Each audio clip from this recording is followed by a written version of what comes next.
Амансыңдар ма балаларым? Бүгін қай күн?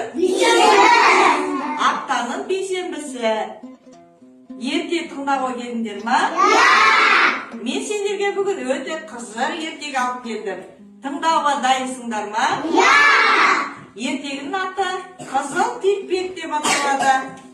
Ал мен ертегімді бастайын. Ертегімнің аты Қызыл телпек деп басталады. Бір орманның шетінде үй болыпты. Ода бір кішкентай қыз өмір сүріпті. Ол анасы оған кішкентай ғана қызыл телпек тігіп береді. Қызыл телпек деген не екенін білесіңдер ма? Қызыл телпек деген тақия деген сөз. Ол тақиясы қызыл болғаннан кейін елдің бәрі қызыл телпек деп атап кеткен екен. Бір күні анасы қызыл телпекті шақырып алады да айтады: "Қызыл телпек, мен саған бәліш пісіріп қойдым. Орманның шетіндегі әжеңе барып бересің бе?" дейді. "Жарайды мама" деп, "Жарайды ана" деп алады да. "Жарайды ана" дейді. Қызыл телпек бәлішті алып орманға кетеді. Орманда жалғыз аяқ жолмен жүріп бара жатады. Өлең айтады, гүл тереді, ағашқа қарайды. Сөйтіп кетіп баратса, алдынан қасқыр шығады. Қасқыр қызыл телпектің қасына бар: "Қызыл телпек, сен қай жаққа бара жатсың?" дейді. Қызыл телпек еш ойланбастан орманның шетіндегі жалғыз өмір сүрген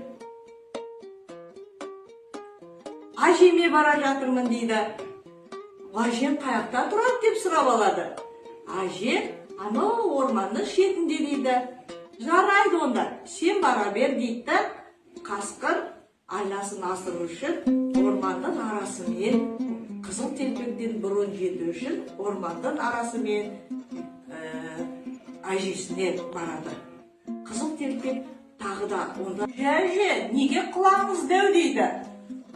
Әжесі қарап тұр: "Мен сені жақсы есту үшін құлағым дәу" дейді. "Неге көзіңіз дәу?" дейді. "Мен сені жақсы көру үшін көзім дәу" дейді. "Сіздің аузыңыз, тістеріңіз неге дәу болып кеткен?" дейді.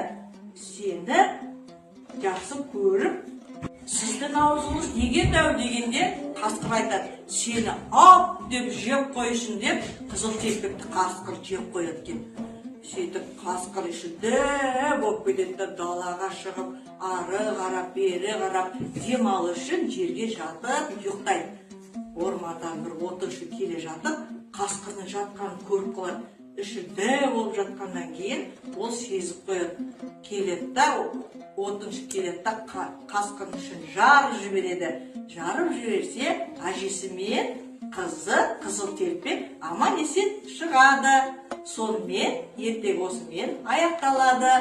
Қызық болды ма балалар? Енді келесі бейсенбіге шейін сау болыңдар.